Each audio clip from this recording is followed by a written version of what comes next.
ஜிஎல்ஸ் of technology solutions private limited சார்பில் நடைபெற்ற வேலைவாய்ப்பு முகாமில் ஏராளமானோர் கலந்து கொண்டு பயன்பெற்றனர். மதுரை திருப்பாலை பகுதியில் உள்ள யாதவர் கல்லூரியில் GLS of technology solutions private limited சார்பில் வேலைவாய்ப்பு முகாம் நடைபெற்றது. நிறுவனத்தின் இயக்குநர்கள் சிவசங்கர் மற்றும் முத்து மகாராஜா ஆகியோர் முகாமை ஒருங்கிணைத்து வழிநடத்தினார்கள். இந்த முகாமில் மதுரையின் பல்வேறு இடங்களிலிருந்து பொறியியல் பிரிவு மாணவ மாணவிகள் மற்றும் அறிவியல் துறை மாணவ மாணவிகள் கலந்து கொண்டு சிறப்பித்தனர். அவர்களுக்கு எழுத்துத் தேர்வு மற்றும் திறனறிவு சோதனைகள் நடத்தப்பட்டன. மொழி அறிவு பிரச்சனைகளை எதிர்கொள்ளும் திறன் போன்றவை குறித்தும் ஆலோசனைகள் நடத்தப்பட்டன. கேம்பஸ் இன்டர்வியூ ஏற்பாடு பண்ணி கொடுத்துருக்காங்க. நாங்கள் இப்போ இந்த கேம்பஸ் இன்டர்வியூனால எங்களுக்கு எப்படி இன்டர்வியூ அட்டன் பண்ணுறன்ற ஒரு இது கிடச்சிருக்கு. ஸோ இந்த எங்களுக்கு இது உருவாக்கி தந்த ஜிஎல்ஸ் ஆஃப் டெக்னாலஜிக்கு தேங்க்ஸ் சொல்லிடுறோம்.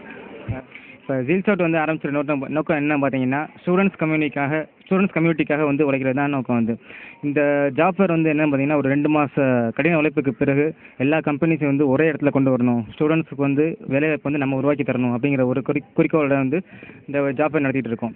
இதில் பார்த்தீங்கன்னா கமர்ஷியலாக வந்து எந்த ஒரு காசு வாங்காமல் கம்பெனிஸும் சரி ஸ்டூடெண்ட்ஸும் சரி ஒரு சர்வீஸ் ஓரியண்டாகவே பண்ணிகிட்டு இருக்கோம். ஸ்டூடெண்ட்ஸுக்கு பார்த்தீங்கன்னா இதில் வந்து ஒரு 10க்கும் மேற்பட்ட ஒரு எம்என்சிஸ் வராங்க. HCL, சதர்லேண்ட், ரிலையன்ஸு எல்லா கம்பெனிஸும் வந்து மினிமம் வந்து அவங்களுக்கு ஒவ்வொரு கம்பெனிக்கும் வந்து 100 பேர் 200 பேர் இப்படிங்கிற ஆப்பர்ச்சுனிட்டிஸ் வந்து வழங்கிட்டு இருக்காங்க. ஸோ ஸ்டூடெண்ட்ஸ்லாம் பார்த்தீங்கன்னா டிகிரி முடித்தவங்களும் சரி படிச்சுட்டு இருக்கவங்களும் சரி ஸோ யாருனாலும் வந்து இந்த வாய்ப்பை பயன்படுத்திக்கலாம்.